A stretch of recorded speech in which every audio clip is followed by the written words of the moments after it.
الرحيم بالنية لرضا الله ولحصول شفاعة رسول الله صلى الله عليه وسلم ولقضاء حوائجنا وحوائجكم من حوائج الدين والدنيا والآخرة ولفتوح قلوبنا وقلوبكم وضوح العارفين وضوح العلماء العاملين والصالحين وعلى ما نووا بسلفنا الصالحون وإلى حضرة النبي المصطفى سيدنا مولانا محمد صلى الله عليه وسلم وعلى آله وأصحابه أجمعين سلطان العارفين سيدنا الشيخ عبد القادر الجيلاني رضي الله عنه سيدنا الشيخ عبد الحسن مشايخنا الأحياء منهم والأموات اجعل جدي اجعل عبد الحميد اجعل جامع مؤلف الكتب التي تعلمنا وعلمنا سيدنا الإمام محمد بن إدريس الشافعي سيدنا محمد الحبيب عبد الله بن علوي الحداد رحمهم الله وأجركم الله. الفاتحة. أعوذ بالله من الشيطان الرجيم. بسم الله الرحمن الرحيم. الحمد لله رب العالمين الرحمن الرحيم مالك يوم الدين إياك نعبد وإياك نستعين اهدنا الصراط المستقيم صراط الذين أنعمت عليهم غير المغضوب عليهم ولا الضالين. رب اغفر لي ولوالدي وللمؤمنين آمين. الحمد لله رب العالمين والعاقبة للمتقين ولا عدوان إلا على الظالمين. والصلاة والسلام على سيدنا ومولانا محمد صلى الله عليه وسلم وعلى آله وأصحابه ومن تبعهم بإحسان إلى يوم الدين. سبحانك لا علم لنا إلا ما علمتنا إنك أنت العليم الحكيم. رب اشرح لي صدري ويسر لي أمري واحلل عقدة من لساني يفقه قولي آمين. أما بعد. Bapak Ibu hadirin wal hadirat jamaah sholat subuh Masjid Darussalam Perumahan Kurnia Jaya Alam yang sangat kami hormati, kami muliakan, terkhusus segenap jajaran pengurus dan Dewan Kemakmuran Masjid Darussalam yang juga sangat kami hormati, kami muliakan. Kaum muslimin muslimat, mukminin mukminat rahimana wa rahimakumullah wa asadakumullah.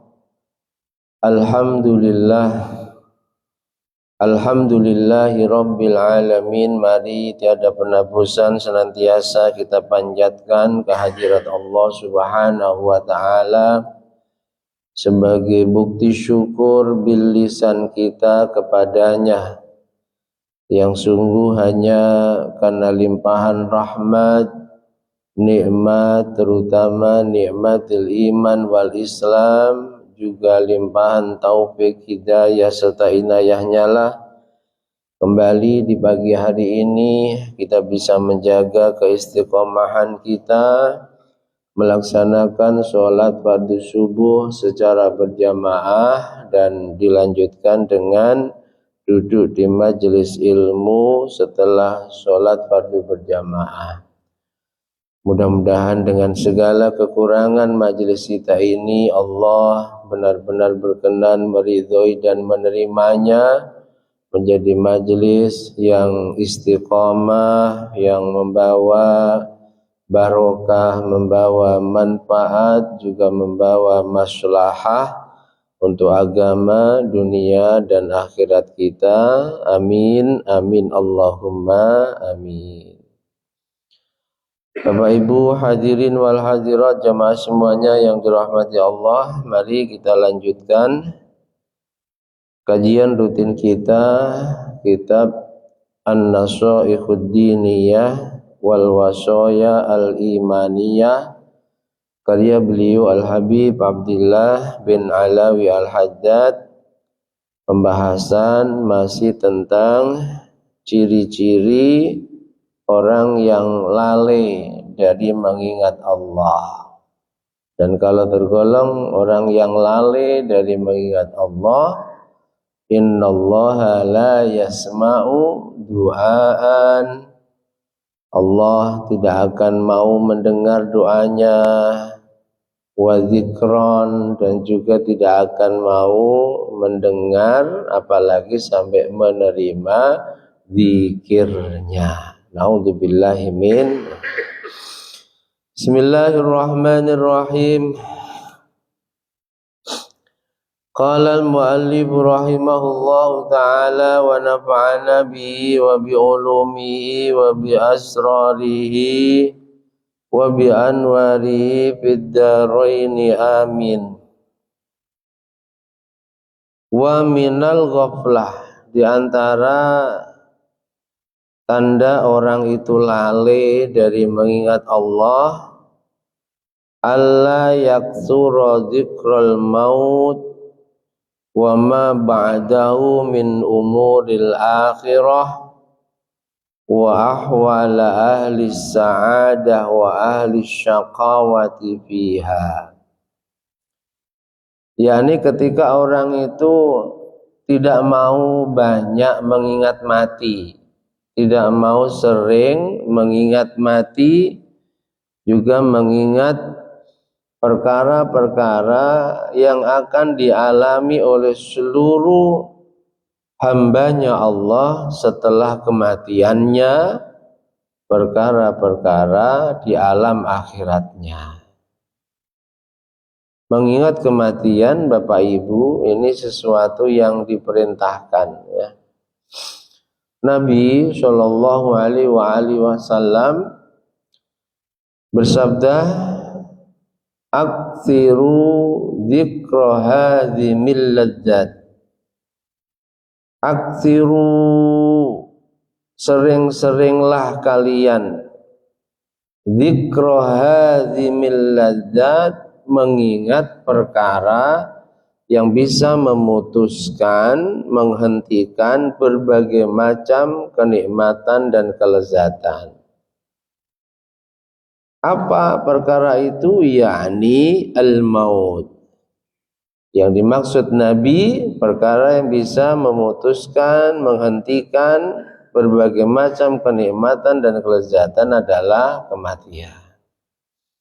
Kalau kita masih hidup, kita bisa merasakan kenikmatan, kelezatan yang ada di dunia ini. Entah itu makanan, minuman, berpakaian, tempat tinggal. Tapi kalau sudah mati, terputus sudah.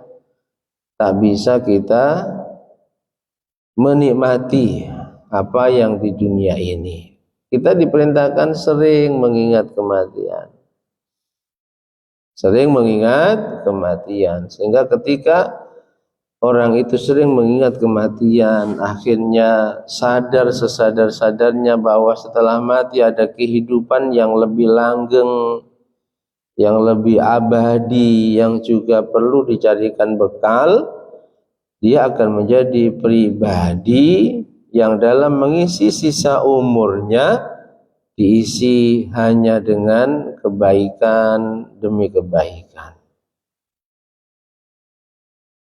Al-Imam Ad-Daqaq memberikan tambahan penjelasan, orang itu kalau sering ingat mati, Bapak Ibu, kata beliau, Allah akan muliakan dengan 3 perkara.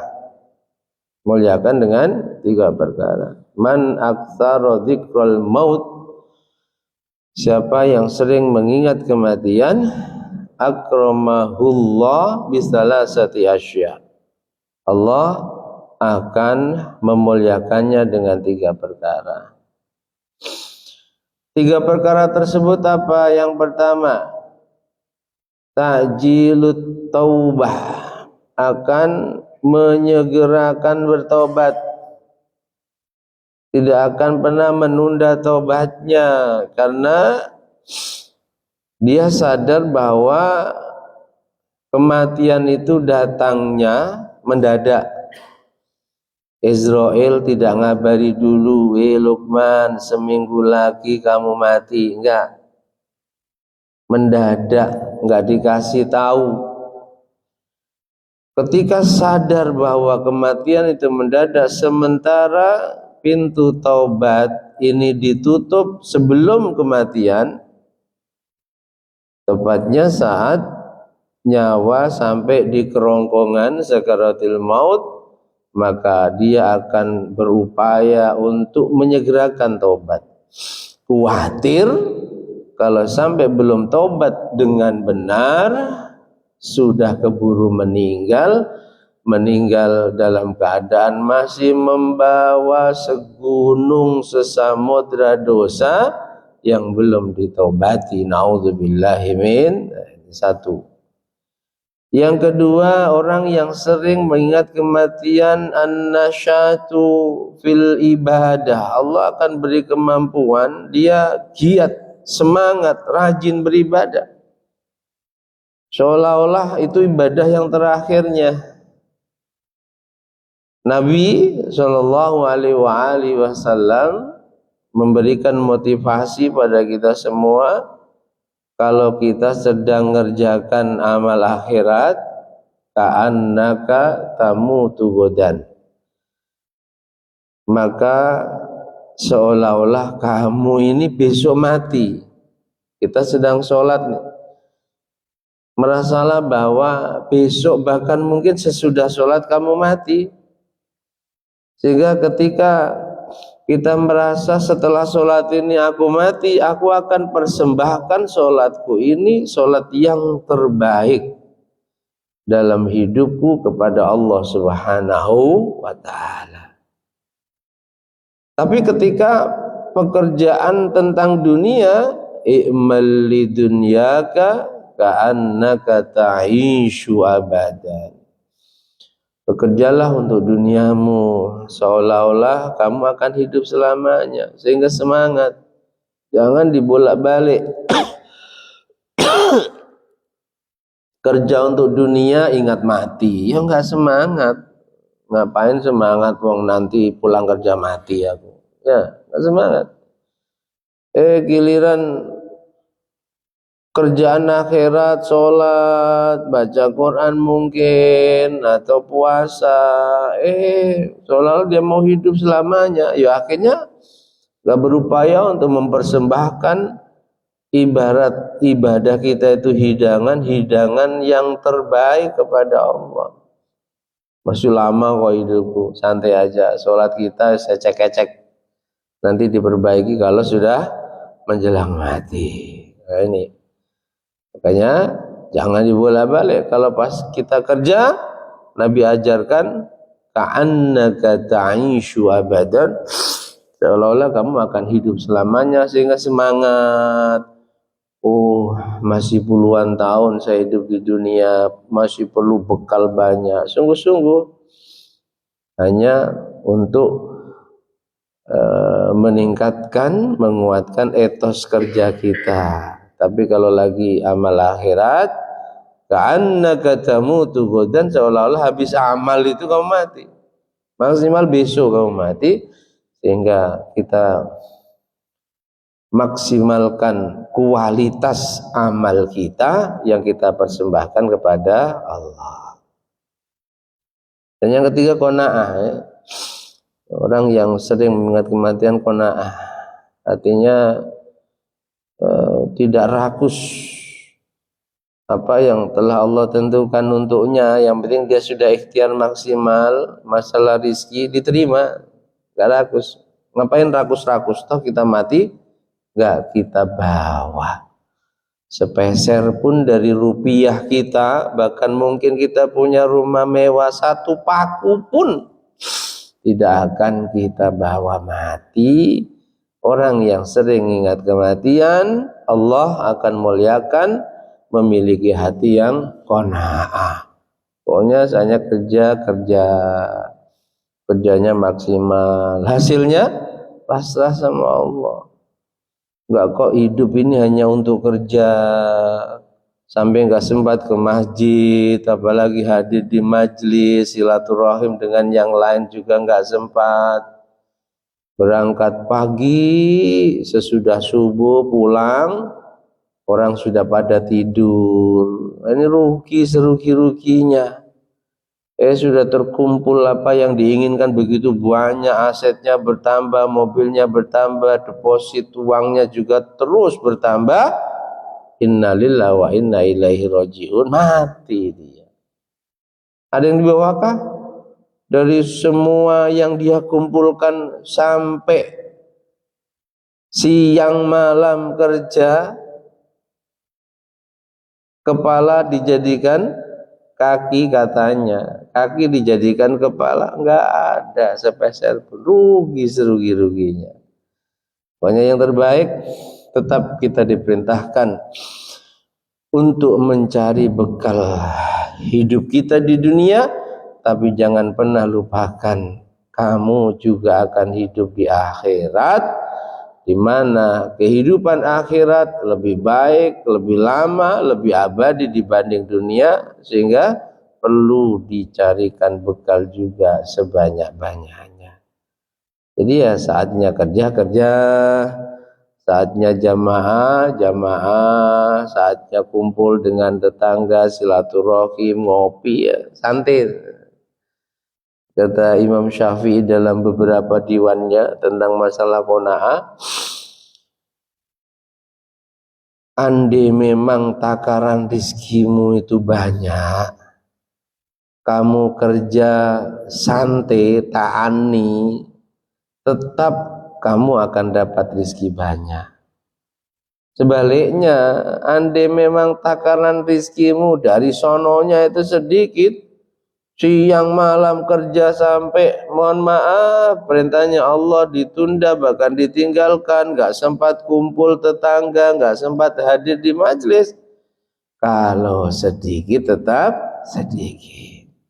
Ini bukan kok berarti Imam Syafi'i mengendorkan semangat kita kerja. Bukan, tapi kita sadarlah bahwa masalah rizki sudah ada takaran dan jatahnya masing-masing.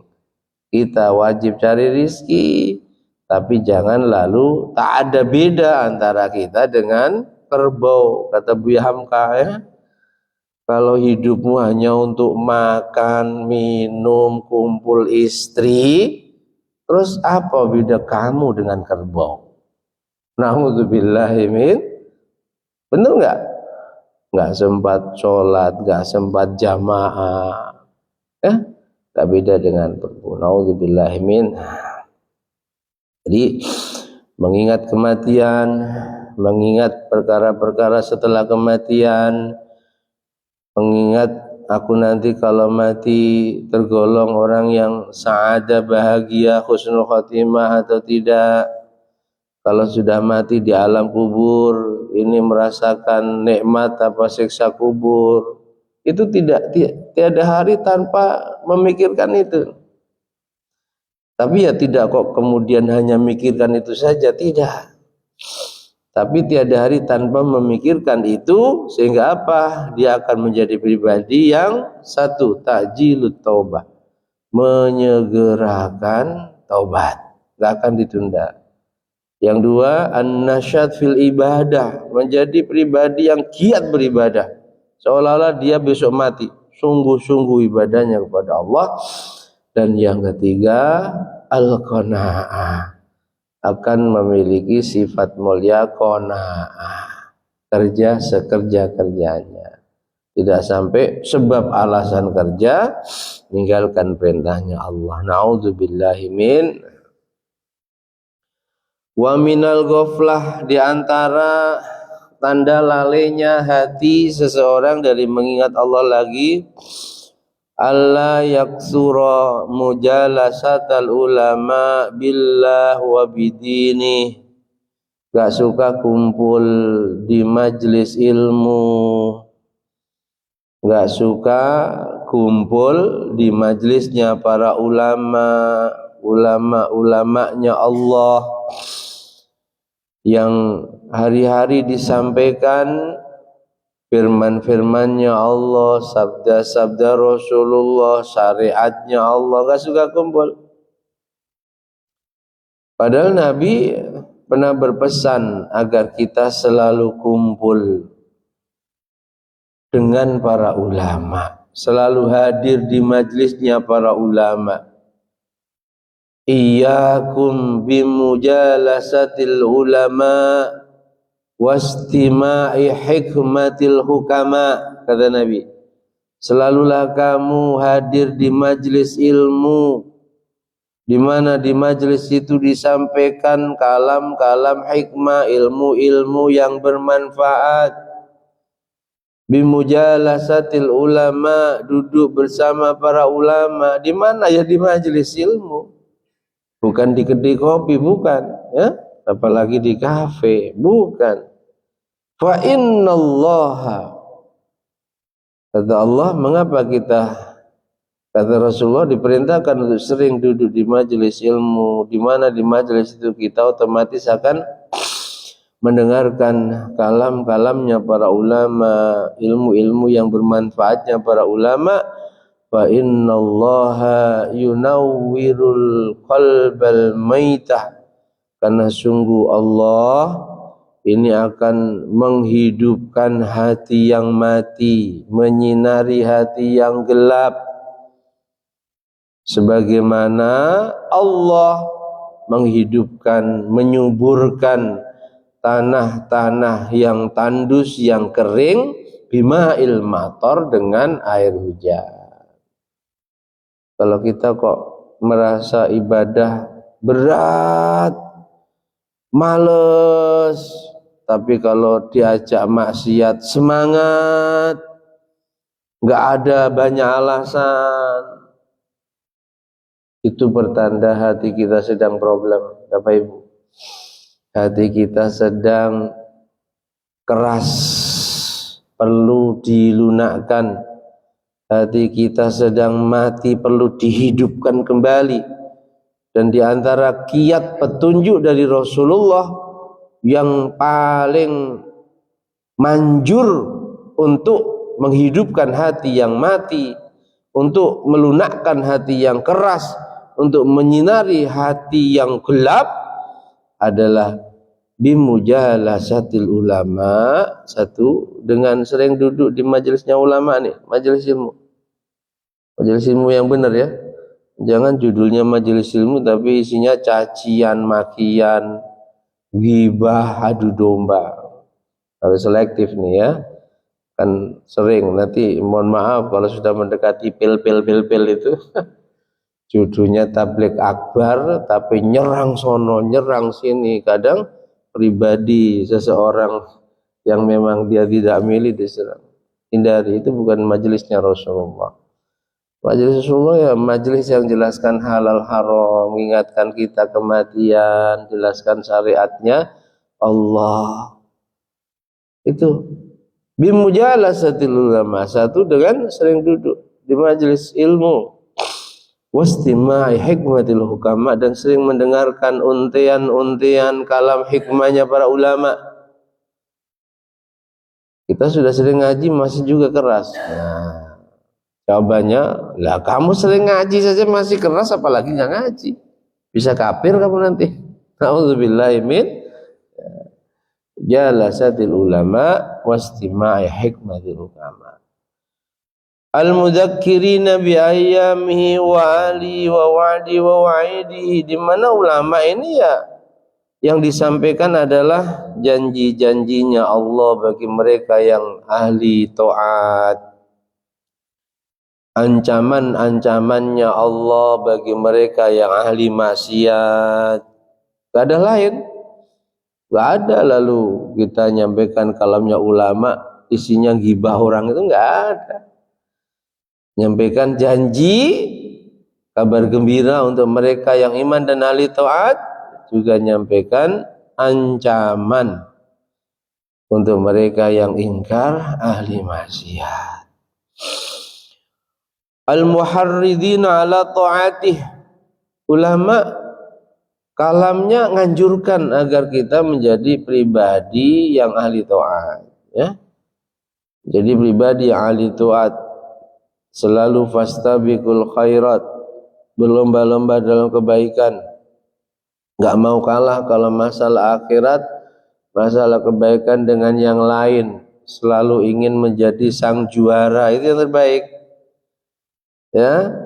Dan ulama kalamnya isinya itu muharridina ala ta'at. Setelah mendengarkan, kita menjadi semangat untuk bertaat kembali. Dan itu harus terus kita datangi, karena yang namanya hati dalam hitungan detik bisa berubah. Nah, agar terus kita semangat ibadah, maka tiap hari dengarkan wastima'i hikmatul hukama, selalu dengarkan hikmah-hikmahnya para ulama yang ilmunya manfaat. Hikmatul hukama. Wa ala jitinabi ma'siyati. Kalamnya ulama apa sih isinya? Menakut-nakuti kita ketika kita terjerumus dalam kemaksiatan. Memerintahkan kita agar kita menjauhi, meninggalkan segala macam maksiat. Bi'af'alihim, tak kemaksiatan berupa perbuatan kita, nyuri, apalagi bunuh, judi, mabuk, zina, wa aqwalihim, atau maksiat-maksiat yang berupa ucapan kita, ghibah, adu domba, tajassus, itu isinya. Ulama itu selalu memerintahkan kepada kita agar menjadi hamba yang bertakwa, terus menjauhi larangannya Allah. Wa man lam yajidhum, andai kita tinggal di satu daerah yang cari ulama sulit. memang enggak ada. Jadi daerah yang muslim itu minoritas. Ulama di sana enggak ada, paling ya ada guru-guru TPQ saja. Apa kata beliau? Fakutubuhumul lati sunnafuha tajzi an mujalasatihim inda faqdihim. Beli karya-karyanya, baca, itu cukup mengganti ketika memang kamu tinggal di daerah yang enggak ada ulamanya. Apalagi di zaman sekarang, ya, dengan kecanggihan teknologi kita bisa mengakses apapun lewat HP kita, setan gepeng kita. HP ini kalau dituruti kan jadi setan, ya Pak, ya. Sampai kita yang mestinya bisa baca Quran nggak sempat. Makanya guru-guru kita itu, kalau kamu nggak mampu menjauhi godaan HP itu, kalau baca Quran mushaf saja. Karena kalau baca Quran yang ada di aplikasi, baru setengah halaman WA masuk, grup WA tang ting tung notifikasi, akhirnya nggak jadi baca Quran. Baca WA, komentar, setan ikut memerankan peranannya di sana, bisiki komentar di grup WA tersebut, yang tadinya niatnya baca Quran akhirnya lupa. Komentar sudah setengah jam, sementara tadi baca Quran baru setengah halaman. Nauzubillahi min. Baca, ikuti ceramah-ceramah guru-guru kita lewat YouTube. Andai memang kita tinggal di daerah yang cari ulama sulit. Kalau di Batam ini, Masya Allah, wajib kita syukuri, ya, dengan segala plus minusnya Batam, yang namanya majelis ilmu, syiarnya luar biasa. Masjid tiap perumahan ada, dan alhamdulillah kita pelaku dakwah sangat bersyukur. dibanding Batam 9 tahun yang lalu ya. Sekarang luar biasa. Masjid-masjid sudah seperti menjadi pesantren. Kajiannya tiap hari ada. Dan sekarang banyak jamaah yang mulai sudah tidak tertarik model kajian tematik yang gak jelas sumbernya itu. Kita ngisi rutin di banyak masjid itu sudah mulai kitab, guru yang lain pun kitab, runtut, khatam, melanjutkan kitab. Itu seperti pesantren Bapak Ibu. Ini nikmat yang perlu disyukuri. Cara mensyukurinya bagaimana? Hadir gitu loh. Jangan hanya bangga dan bersyukur tapi tidak pernah ikut andil mensiarkannya. Nauzubillahi min. Jadi kata beliau, kalau memang Allah takdirkan kamu tinggal di daerah yang tidak ada ulama, maka kalau zaman dulu beli karyanya. Kalau zaman sekarang ikuti di YouTube, di siaran-siaran langsung guru-guru kita yang menyampaikan ilmu secara rutin, secara kontinu, secara bersambung lewat media-media mainstream lainnya. Ala annal ardu la tahlu insyaallah minhum. Yakinlah bumi enggak akan sepi dari mereka. Mungkin di daerah A enggak ada, agak jauh sedikit kalau memang kita niat ngaji, karena jauh nggak bisa rutin tiap hari, tiap minggu, tetap hadirlah di majelis ulama. Wa in amma fasaduz zaman batafahushun wa tafahashadurul batil wa ali.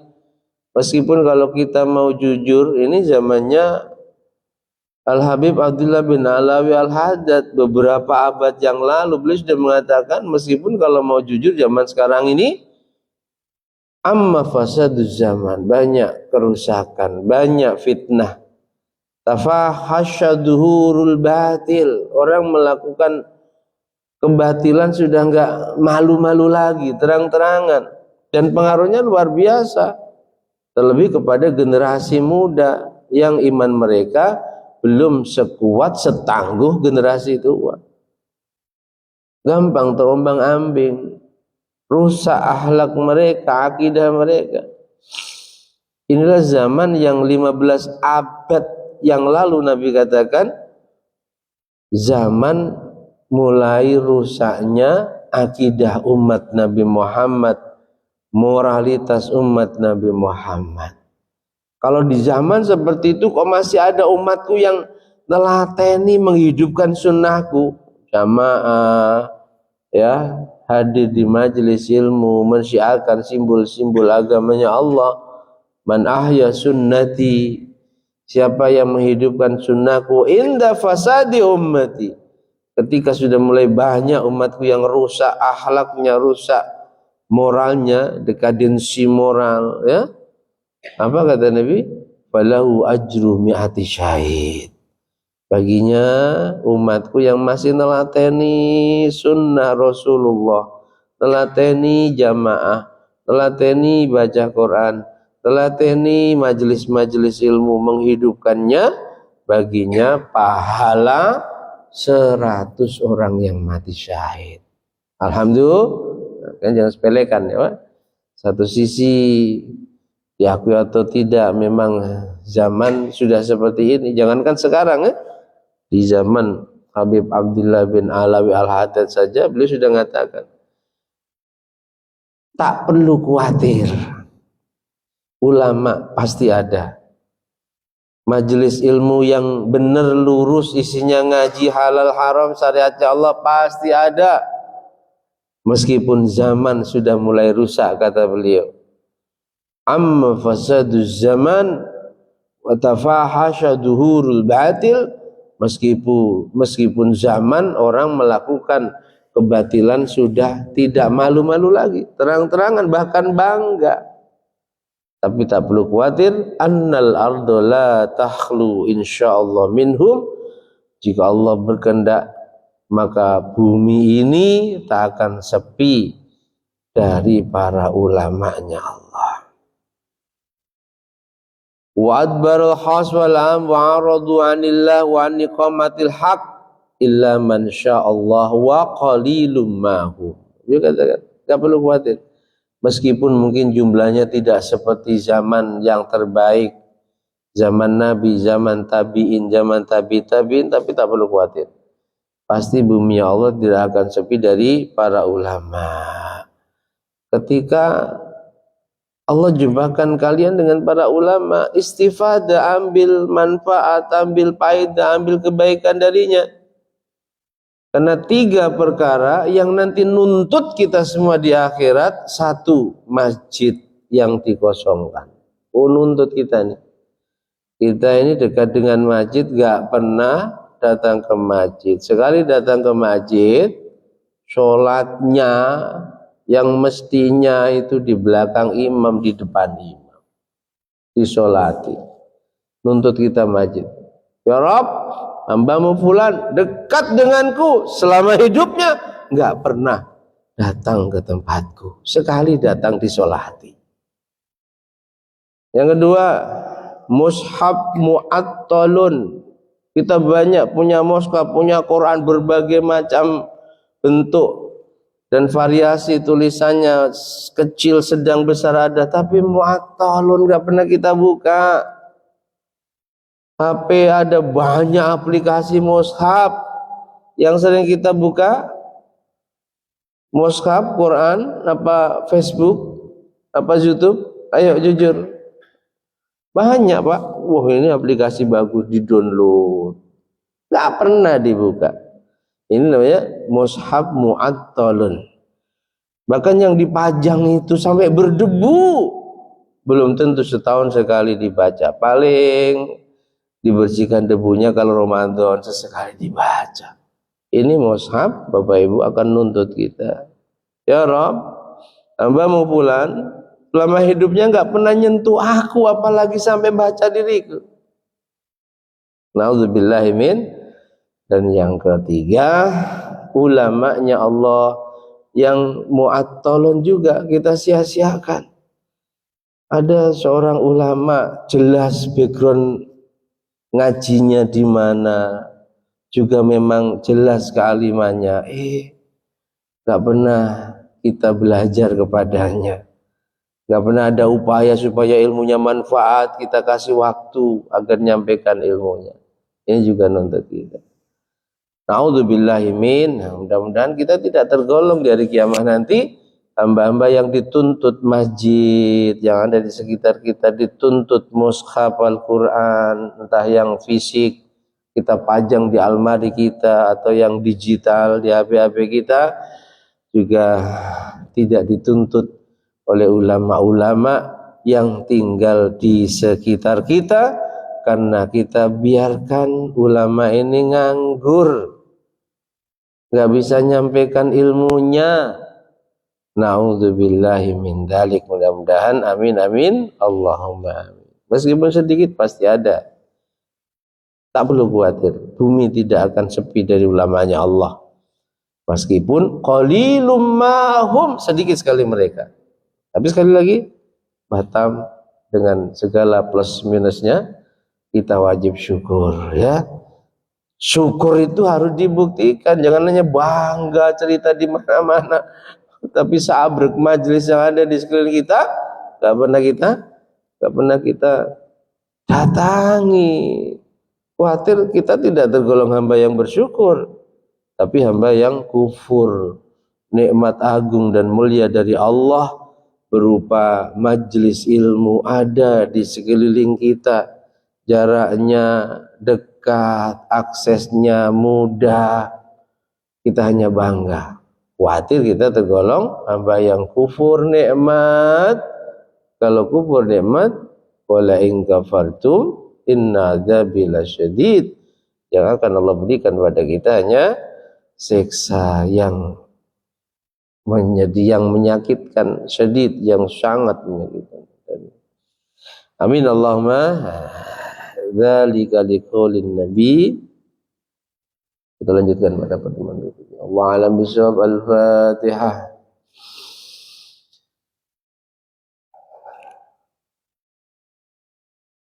Allah. Bismillahirrahmanirrahim. Alhamdulillahi rabbil alamin. Allahumma shalli wa sallim ala sayyidina Muhammad wa ali sayyidina Muhammad. Ij'al ya Allah jam'ana hadza jam'an marhuma waj'al tafarruqana min ba'dihi tafarruqan ma'suma. Allahumma ja'alna min ahli al-istiqamah. Allahumma ja'alna min ahli al-istiqamah. warzuqna husnal khatimah.